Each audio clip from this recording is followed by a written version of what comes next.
Hello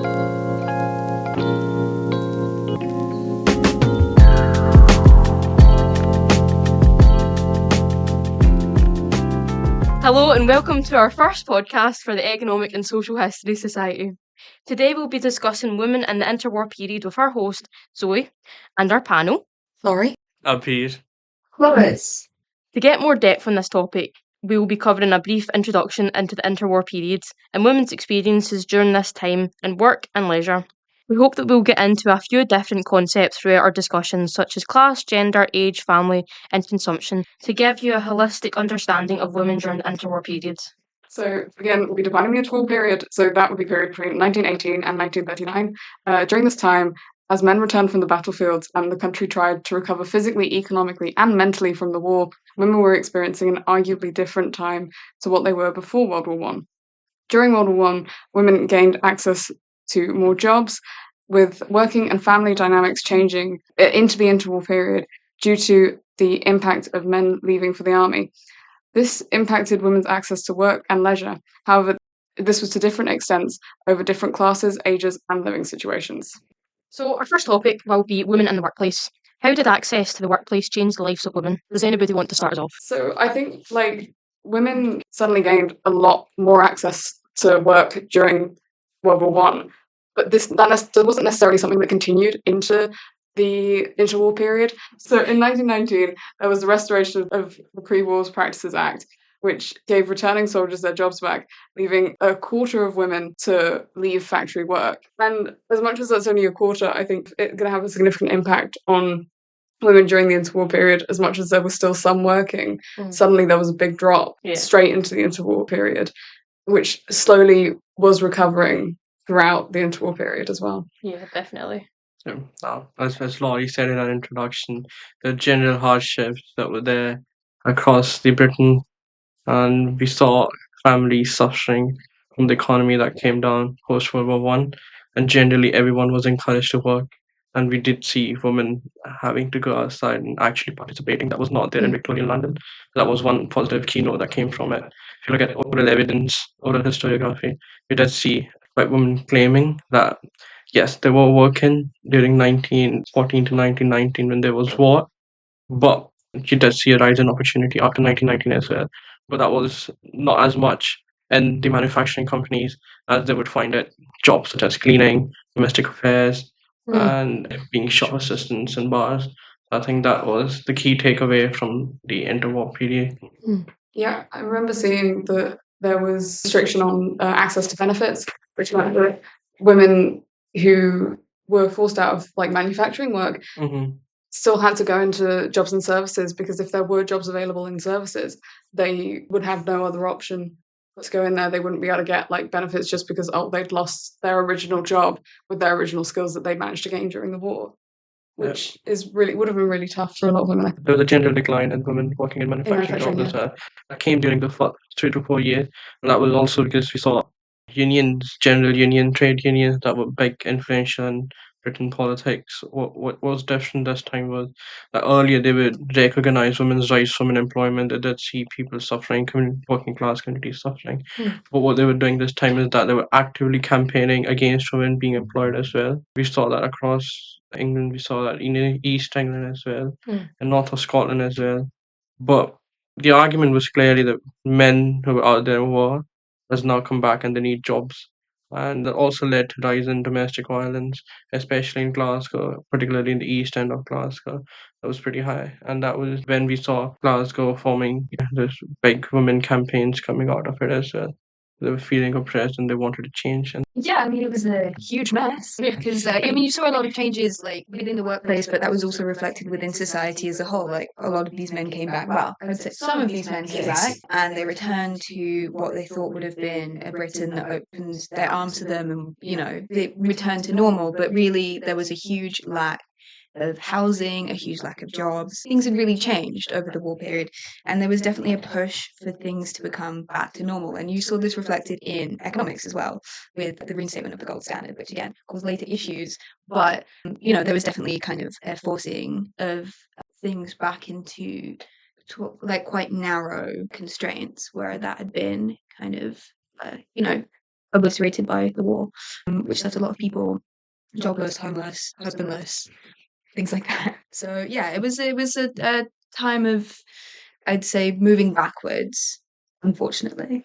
Yeah, as you say, like with the job loss and things like that, of course, interwar period saw a recession, and that would have had impacted women anyway, but also meant that for the men there was this new competition, as you say, with with the trade unions.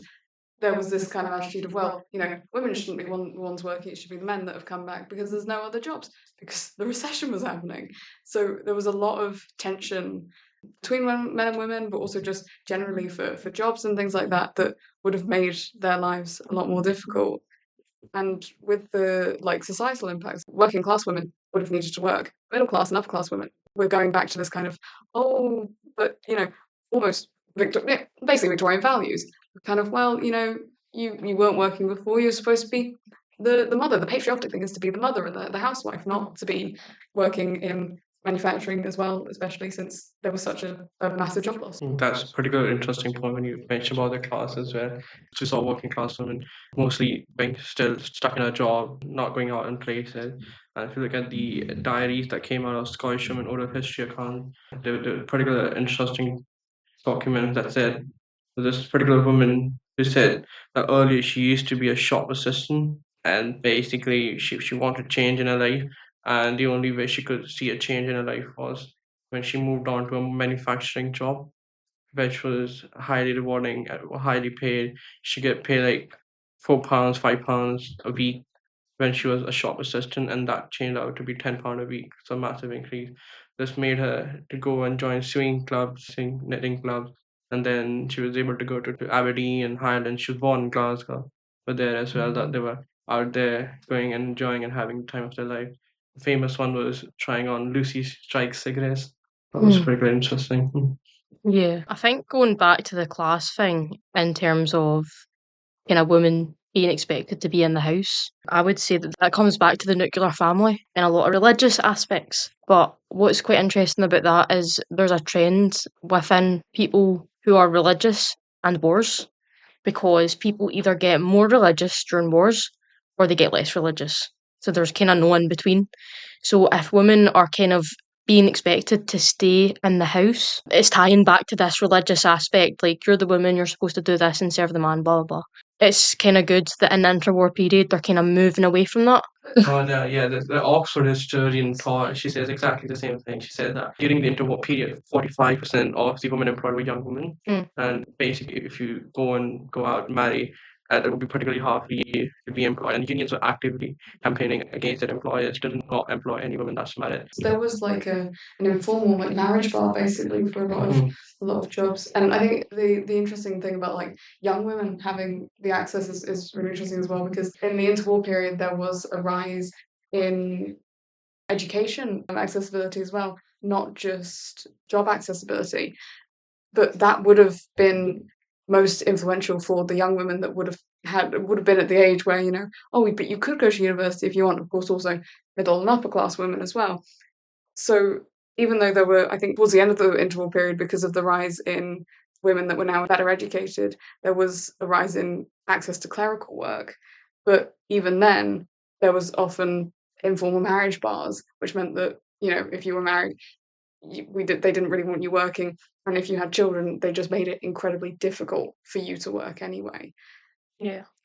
It's particularly interesting when you talk about education. It's like if you go and see Victorian Britain, you would see women from aristocrats class and even higher middle class income. You would see them going out and playing all kinds of sports as well. You would see them playing tennis. You would see them playing cricket. You would see them going on abroad to exotic places in India, Japan, and US. And then you come back and you compare the sort of same lifestyle that was exactly different. What's happening in interwar period? Some women claim that they didn't even have a male friend, let alone going out and having and talking, going watching movies, trying to express themselves. That was not the case at all in the interwar period for majority of women, especially coming from working class communities. Yeah, too busy and too few men. So a quite interesting case was there was this woman who wanted to get a job in this newspaper called the Sentinel, and did give an interview for it. She wanted to become a writer, Right. and she was super excited to be professional, and she was being hired. She on the first day of her job, she goes and she's looking to write things, and instead of giving a particular article to write about or a story, she was being tasked to go and clean the entire office. And herself coming up from a middle class or wealthy family, she said she never cleaned up anything. And the fact that I was looking excited to be a writer, to be a professional, and been given tasks to clean. So and that went on for time, then she immediately left. Yeah. So those kind of treatments were still there. I think there's a lot of kind of modern day media or literature that depicts women as wanting to be writers during this period, but obviously it shows that they're having some issues getting into the field. People who came up from good education who were able to access those things, Yeah. because they increased the school leaving age from 14 to 16 to pretty less, so not really like 10% of people going on having this education. You saw them doing on making things, but like the fact that they would say, oh, it was an increase from Victorian London and Victorian Britain time, so we did actually a change. But overall, if you look at the rights that we have for women today, it was nowhere near that. Oh yeah. And the interwar period. Yeah, definitely. You can see a pattern between, I'd say, pre-war, interwar period, and then post-World War II of changing kind of ideas of what patriotism is and what serving your country is and what serving your family is. And I think we definitely saw that, as women were encouraged to move into the workplace, there was like this is what you should do to help your country, whatever.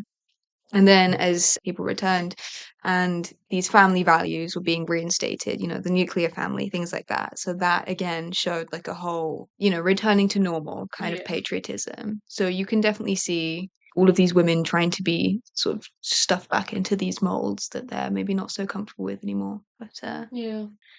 Is there any period you'd say that women were kind of put back into these boxes after coming out of them, after Winter War period? I mean, women were in these boxes before World War One, then they were taken out so that they could go into the workplace, and then they were kind of tried to put back in during the interwar period, and they were taken back out during World War Two. Would you say there's any point after that they kind of were tried to put back in these boxes to be like traditional women? I think never to the same extent. I feel like as we've moved between the kind of the world wars, basically, it's just gotten harder and harder for women to be put back into the Victorian values that they were trying to reutilize in the interwar period. Yeah. And I think part of that would probably to do with the feminist movements. I mean, from the way that feminist movements used World War One to then help things improve towards the end of World War One, like getting the right to vote in 1919 for 30 and above. During the interwar period, there was still more work being done. During World War II, there was still more work being done. Because the progress was happening naturally, I think it was just getting harder and harder. I still think there were attempts. I still think there was, in the 50s and 60s, there were still expectations on women that are different to what they are today, but not as draconian as they were in the interwar period. So what period would you say was the most impactful for taking women out of these boxes? Would you say it was during World War One or the interwar period or World War Two? I think during World War One, the kind of change, I mean, especially with like the suffragettes from protest and trying to stop men from acting the way they were into kind of appeasement of men because it's the war period and we're trying to make sure that the country runs as smoothly as physically possible. I think it's hard to say that one period was actually significant because it's been so jolted as such. We've had the war, we have to adapt to that. We're not in the war anymore. Oh, we can get slightly more loud. We can say again, oh no, there's another war.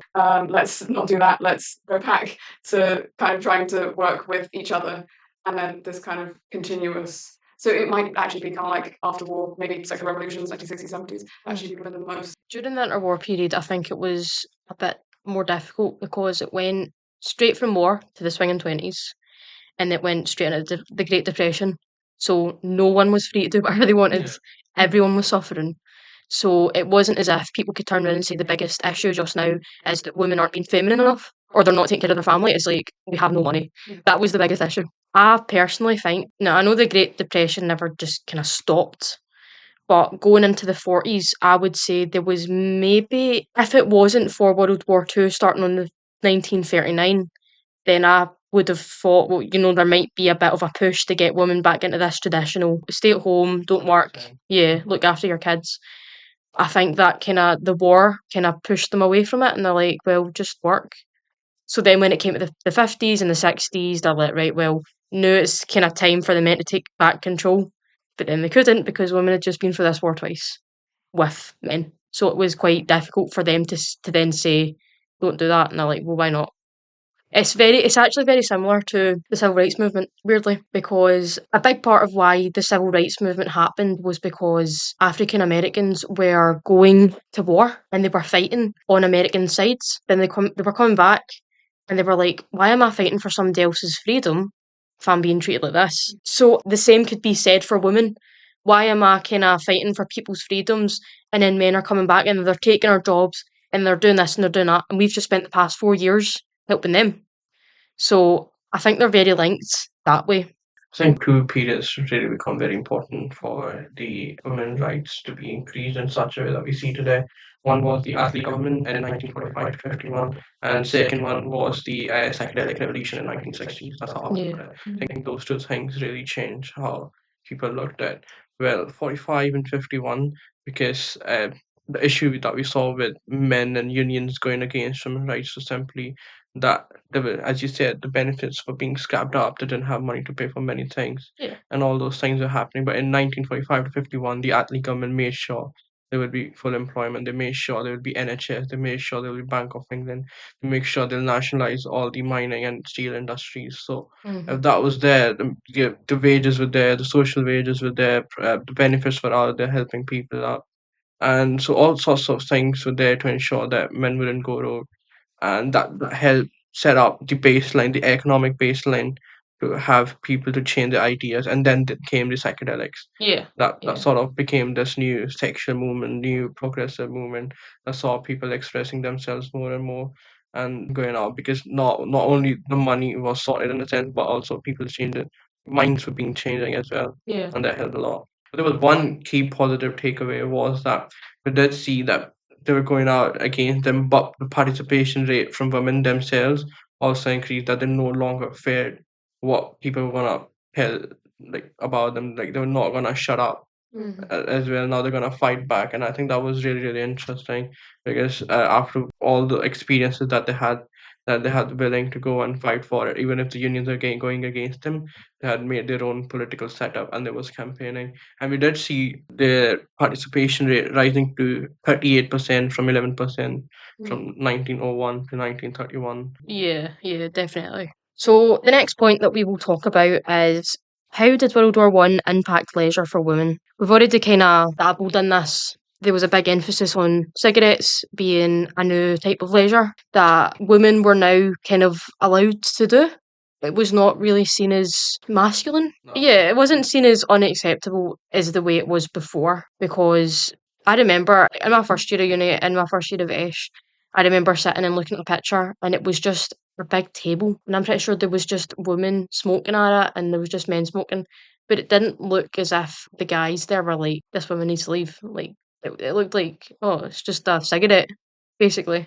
But other types of leisure could obviously be just spending money, like things that we take for granted. Like, I don't think there was many takeaways back in the interwar period, but in terms of like maybe going to a cafe, for example, that would maybe be seen as leisure.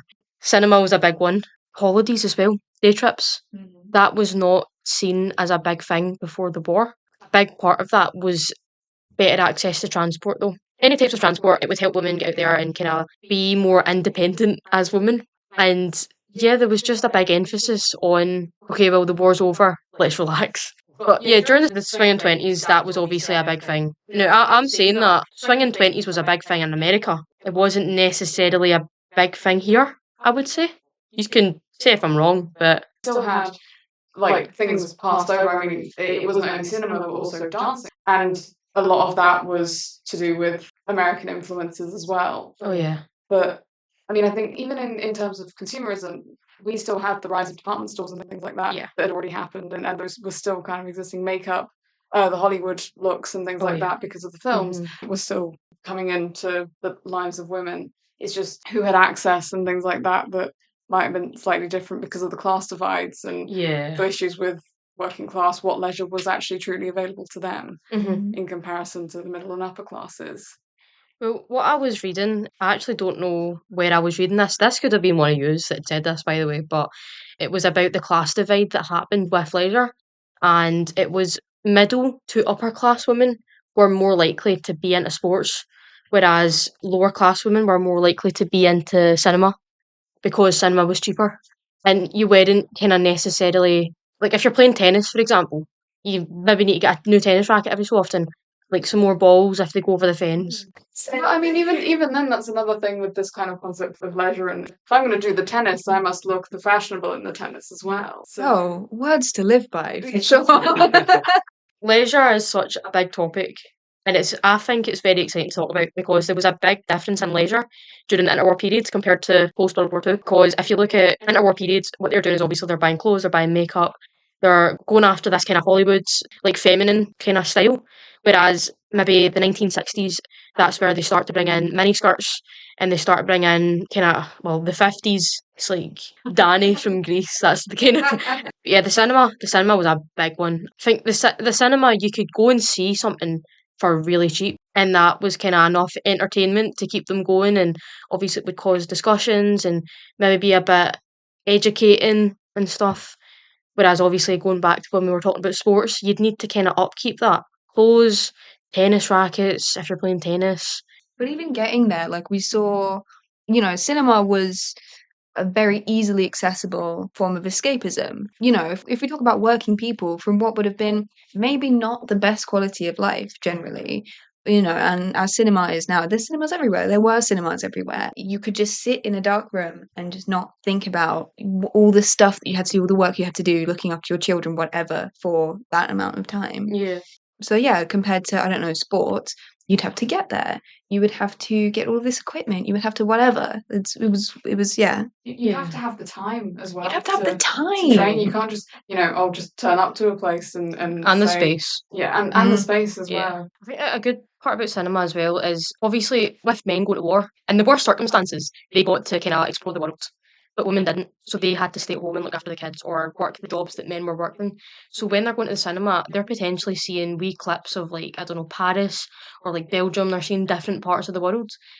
I know that Walt Disney, he did a lot of animal documentaries. So it also gives people a glimpse into, oh, there's this world, but there's also the animal world, as well as, even though we've just gone through a war, there is some nice parts of the world like left. And it must have been quite a relaxing thing to just be like, okay, well, I'm riddled with housework, guilt, sadness, poverty, Disease.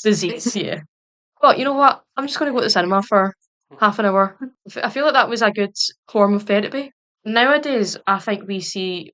Now, this might be a personal thing, but I see the cinema as a luxury. But back in them days, they'd maybe be like, don't have anything else to do. Going to go to the cinema. I watch a movie every day. See, like, I watch movies and stuff like Netflix and stuff. Yeah. But that's because I'm not constantly paying for tickets and I'm constantly paying for Yeah. popcorn and stuff. It would have been the like expense of for us for paying for Netflix would have been Yeah. like the expense for being able to go to the cinema every day. I think something that we've actually just glossed over is people didn't have TVs. Yeah. That's the reason they had to go to the cinema.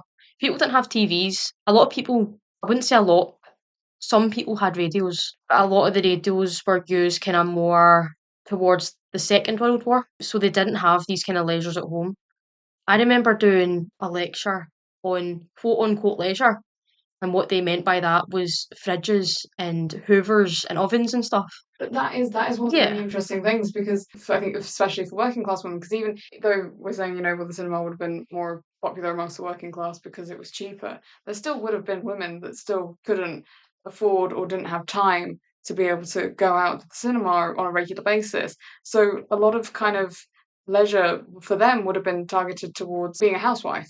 And oh well, you're having a break because you're sewing something at the moment for your child, as opposed to doing your actual working in the factory or working as a clerk. You had different jobs that you had were still seen as leisure, which would have not been anything I think that we would see today. Mm-hmm. My day off, I love to watch my fridge. Yes. the expectations were kind of like, oh well, we've just got this lovely white good that will keep the food cold. So now you don't have to worry about, cooking every single night. Well, that means that you can actually clean more. Actually, you can do that laundry that you haven't done because you've now not got to have to do the next job. So leisure wasn't as simple for a lot of people as just, oh, I'm going to go to the cinema. It was actually, I have leisure time technically because my working hours are 9 to 5, but actually 5 to 9, I am going to have to look after the family. Family sizing and things like that hadn't changed. I think the families were getting smaller, but not significantly. And that would have still meant that a lot of women had a lot of pressure on them to fill what would have been their leisure time with actually looking after the family. Sure. Yeah. I mean, the worst part is that we look at time as 9 to 5. Back then, the wages and hours would be like 8 to 8, and every day you're just Yeah. working, and then you go back and you're only getting like £5 a week. That was the amount they would pay, and there was no such thing as minimum wage. And then the cinema ticket would cost like 40 pence, 50 pence. So that would be like a sizable amount, the one that you would want to go out and spend on Yeah. food as well.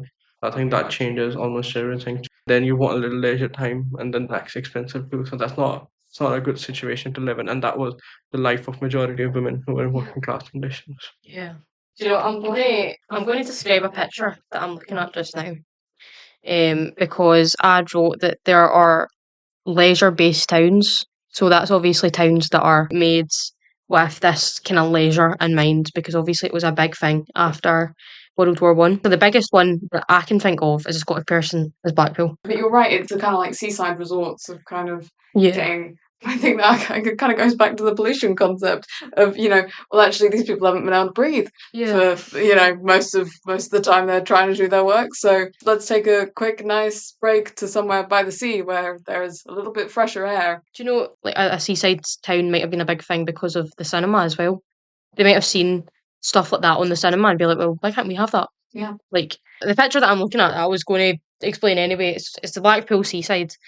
There's a car, and it's one of the very, very first cars. And along the front, there is just hundreds of people, loads of hotels.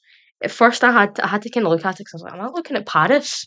Then I remembered that Blackpool had a tower. So I think this kind of concept of, oh, it looks like we're going abroad, Yeah. like we're being mixed with a seaside, like a landmark. So it's kind of got everything. And nowadays, Blackpool is not great, but yeah, It's like I said. Blackpool is not the way it used to be because people can use planes and go abroad. And in this Blackpool, there was everything that you needed. There was a beach, there was a monument that looked like the Eiffel Tower, there was a fun fair, there was hotels, there was loads of people. But now you've got planes and you can just do the real thing. But you see the same thing in my hometown. There's these beautiful Victorian houses, beautiful Interwar, whatever. These lovely houses that have been left to rot because no one can afford them anymore. And either they've been divvied up into very moldy, very damp social housing, or just really left to rot. And I don't know, it's quite sad, really. Yeah. I love my town, but It's entirely deindustrialization. Mhm. But the interwar period was the heyday for that, just because of what did we have that was accessible? Oh, Yeah. far out of the country as we could get, which was actually just the edges of the coast. That was the only option really for a lot of people who could have managed to have leisure be a holiday as opposed to just being either you again were kind of vaguely lucky going to cinema, or even if you were completely unlucky in that just being the housework. When it comes down to it, I think a lot of it comes down to cinema and how impactful that was. Because when we talk about cinema, there's the moving pictures, then there's the talkies. So obviously the talkies were much different from moving pictures. And moving pictures were just moving pictures. The talkies were like people talking. Yeah. So it was like introducing people to different cultures and languages and stuff. If you think about the work of like Charlie Chaplin and Buster Keaton was another comedian that loved Buster Keaton. Love him. I grew up with him. I did, but it was weird. I shouldn't have. But the change from the physicality and kind of having the story told through that, to then actually, as you say, Zoe, being able to hear what people are saying, hear different accents, different cultures, and see that represented on screen. Although, I mean, especially in Hollywood, different cultures, not always great representation, but technically there, it would have definitely been a kind of like entrance into a new world, a new education. What's actually really interesting is you can see their impact, especially Charlie Chaplin, his impact on physical comedy today. Because I am a huge Studio Ghibli fan, and if you look at their original first couple of films they made, you can see a lot of when he got stuck in the cogs and was moving around, things like that. That is still in modern media. Yes, yeah. So, you can see what a huge impact this had. There was something that I'd read the other day, and it was talking about who was the most likely to spend money, and it was unmarried women with no kids. But I don't know if that would have put women off having kids if they could see the life that they were having without kids. Saying that, there would have obviously been social expectations from them. So in terms of family sizes and things like that, families, not necessarily kind of whether or not women were less likely to have children full stop, but women were becoming more likely to have smaller families because of this concept of respectability. Right. So, if you've got a large family, that shows a lack of self-control, basically. Yeah. Whereas if you've got a smaller family, it's more respectable. That's what the middle and upper class are doing now. So you, as the working class, are supposed to turn around and do that. I'm sure it wasn't only kind of like, actually, as a consumer, I can get more out of this by not having kids, by not getting married for a little bit longer. Have to do it at some point, but True. For a little bit longer, I won't. It would have also been, if I got married, I'd probably lose my job. If I had kids, I'd probably lose my job. Yeah. And depending on whether that was just a want to work or actually physically I have to work, and if I don't, we won't have any money, that would have probably impacted the size of families and when people were having children as well, what age they were having kids. Yeah. I think the idea was so popular it was even debated in Parliament, but I'm not sure. Right. But there were definitely unions going actively against women after marriage to go out and work. As you grow older, you're also expected to get more pay as well. And the employers were just not willing to pay you money. They were happy to get people rather from other cities, even from Empire, to work for them instead of paying large amounts of money. So that was definitely one of those things because they were young, they wanted young people, they would take less money, and then there would be no one socially telling them, oh, they're doing bad thing as well. Because if they are married and if they have kids, right, people would first look down upon you, or you're actively going against family values, you're going against tradition, and at the same time you're paying a lot more money, so you're not making any profit either. Because it wasn't any time that married women with kids didn't have to be able to actually consume and participate in leisure. It was also just money. Okay, well, is that everything? Yeah. So, yep, that's it for today. Of this episode on women in their, well, I say interwar period, but we kind of covered from maybe World War One, really? Right up to maybe kind of the 60s. I think if you cannot really truly analyze a particular period without going on the other phases as well. That's how you know what was happening, was it right, was it wrong. So yeah, the I think that was impacts of really it nice. as well. That's what historiography is all about. So, whilst it was a time for change for women, the extent to which this benefited women is a topic that's still discussed by historians today. So this is a good aspect of the discussion for you to reflect on. We hope that you'll have the opportunity to join us again for another discussion about another aspect of economic and social history soon. Find us on Instagram at UofG SRC. It's the green logo. And yeah, so we will have another podcast soon, hopefully, if you like it. If you like it, let us know. If you don't like it, let us know in the DMs. So not everybody knows that you don't like it. But yeah, thank you very much, everyone.